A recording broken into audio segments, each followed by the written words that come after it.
अमेरिकी कंपनियों को लेकर एक चौंकाने वाली रिपोर्ट सामने आई है। जानेंगे क्या है मामला। तो वहीं बांग्लादेश पर अब चाइना का भी कहर टूटा है। जियोपॉलिटिक्स में बहुत कुछ चल रहा है, जानने को मिलेगा बहुत कुछ। आइए जानते हैं इन खबरों को विस्तार से।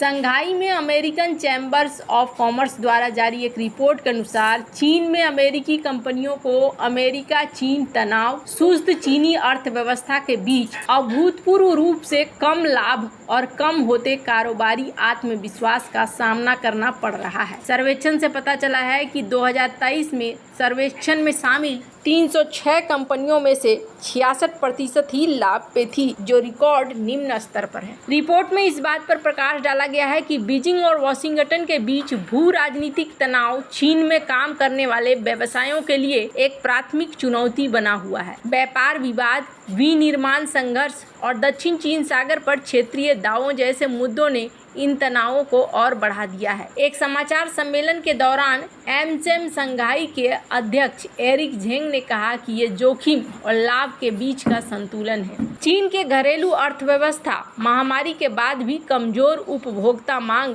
और अपस्फीति के दबाव से जूझ रही है। इस आर्थिक मंदी ने कई व्यवसायों को अपने निवेश को वियतनाम, मलेशिया और दक्षिण एशिया जैसे अन्य क्षेत्रों में पुनर्निर्देशित करने के लिए प्रेरित किया है। झेंग के अनुसार पिछले कुछ वर्षों में चीन में व्यापार करने के कथित जोखिम बढ़ गए हैं। सर्वेक्षण में शामिल कंपनियों में से 25% ने चीन की धीमी वृद्धि की चिंताओं के कारण साल 2023 में चीन में अपने निवेश को कम कर दिया है, जबकि अमेरिका की आधी से ज्यादा कंपनियों को उम्मीद है कि पिछले साल की तुलना में उनके राजस्व में वृद्धि होगी। केवल 37% कंपनियों को उम्मीद है कि अगले 3 से 5 सालों में चीन में वृद्धि वैश्विक वृद्धि को पार कर जाएगी। अमेरिकन चैम्बर्स के निष्कर्ष चीन में यूरोपीय संघ चैम्बर्स ऑफ कॉमर्स द्वारा प्रकाशित इसी तरह के रिपोर्ट के तुरंत बाद आए हैं। यूरोपीय चैम्बर की रिपोर्ट में बढ़ते जोखिमों के बारे में चिंता जताई गई और तेजी से राजनीतिकरण करने वाले कारोबारी माहौल के साथ साथ वादा किए गए सुधारों की अनुपस्थिति पर प्रकाश डाला गया। यूरोपीय चैम्बर के अध्यक्ष जेंस एस्केलेंड ने चिंता व्यक्त की कि चीन में निवेश करने वाली यूरोपीय कंपनियों के लिए जोखिम अब मुनाफे से अधिक हो गया है। एस्केलेंड ने एक संवाददाता सम्मेलन में कहा कि हमें चिंता है कि अब एक महत्वपूर्ण बिंदु आ गया है। उन्होंने चीनी सरकार से इस प्रवृत्ति को उलटने के लिए कार्रवाई करने का आग्रह किया। एस्केलेंड ने कहा कि चीन को अब शीर्ष प्राथमिकता के रूप में नहीं देखा जाता है, बल्कि निवेश के लिए कई प्रमुख गंतव्यों में से एक के रूप में देखा जाता है। उन्होंने कहा कि चीन अब शीर्ष प्राथमिकता वाला नहीं, बल्कि शीर्ष 3 या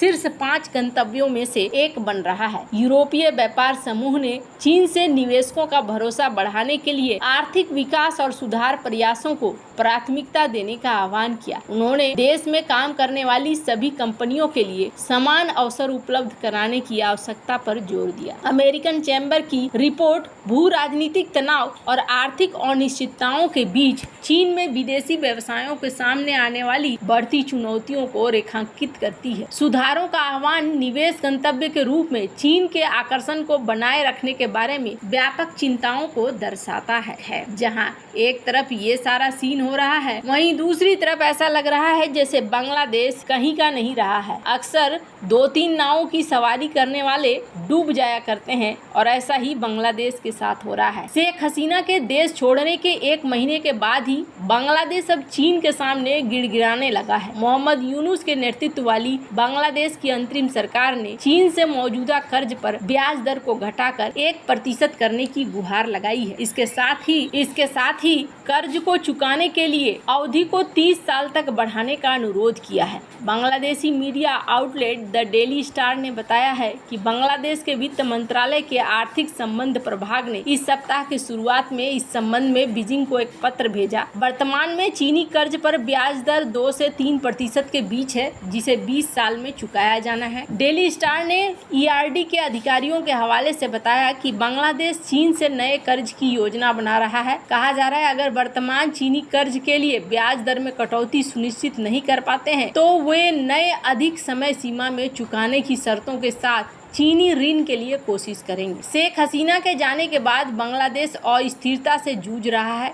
देश पर विदेशी कर्ज का दबाव भी बढ़ रहा है। इसी सप्ताह बुधवार को अंतरिम सरकार के मुख्य सलाहकार मोहम्मद यूनुस ने राष्ट्र को संबोधित करते हुए देश की खराब आर्थिक स्थिति का जिक्र किया था। उन्होंने बताया था कि बांग्लादेश का विदेशी मुद्रा भंडार तेजी से घट रहा है। इस पर दबाव को कम करने के लिए बांग्लादेश विदेशी कर्ज के लिए कम ब्याज दर और विस्तारित पुनर्भुगतान की मांग कर रहा है। प्रोफेसर यूनुस ने कहा कि बांग्लादेश ने चीन से अपने कर्जों पर ब्याज दरों को कम करने और पुनर्भुगतान अवधि बढ़ाने का अनुरोध किया है। अक्टूबर 2016 में बांग्लादेश की अपनी यात्रा के दौरान चीनी राष्ट्रपति शी जिनपिंग ने 27 परियोजनाओं को लागू करने के लिए अगले 4 साल में 20 अरब डॉलर देने का वादा किया था। बांग्लादेश को किसी देश की तरफ से प्रतिबद्ध ये सबसे बड़ी राशि है। ERD के आंकड़ों के अनुसार इस जनवरी तक ढाका और बीजिंग केवल 9 परियोजनाओं पर समझौता करने में सफल रहे थे, जिनकी कुल राशि 8 अरब डॉलर थी।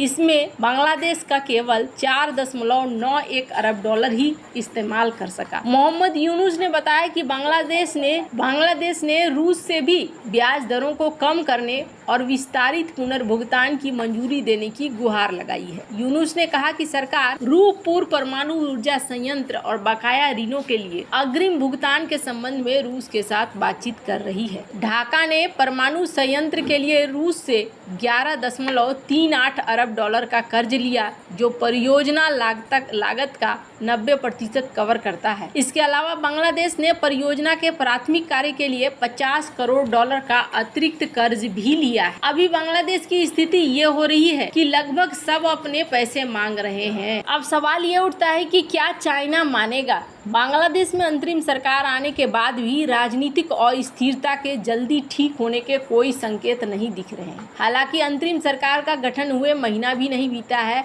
ऐसे में उसके बारे में आकलन करना जल्दबाजी होगी। कार्यवाहक सरकार के मुखिया प्रोफेसर मोहम्मद यूनुस का बदलाव का वादा प्रदर्शनकारियों के मूड से मेल तो खाता है, लेकिन इस वक्त अराजकता पूरी फैली हुई है और ये जल्दी से ठीक होने वाली नहीं है। अब रहा बंगाल की खाड़ी। बंगाल की खाड़ी बहुत ज्यादा महत्वपूर्ण हो जाती है और अमेरिका और चीन का जो कंपटीशन है, लड़ाइयां हैं, ये बंगाल की खाड़ी तक भी पहुंच गया है। और इसके बाद ये कहा जा रहा है कि अब यहाँ पर अमेरिका और चीन से जुड़े हितों के टकराव की ओर इशारा करता है। बंगाल की खाड़ी के पानी पर ऐतिहासिक रूप से भारत का गहरा नियंत्रण है। वहीं चीन और उसके विस्तारवादी रवैये को कंट्रोल करने के लिए अमेरिका इस क्षेत्र में अपनी उपस्थिति सुनिश्चित करना चाहता है। अमेरिका के लिए बंगाल की खाड़ी में एक मौका है और अमेरिकी तंत्र से यूनुस के रिश्ते छिपे हुए नहीं है। ऐसे में दिख रहा है कि यहाँ बहुत सारी चीजें आपको देखने को मिलेगी। अब यहाँ पर रूस का भी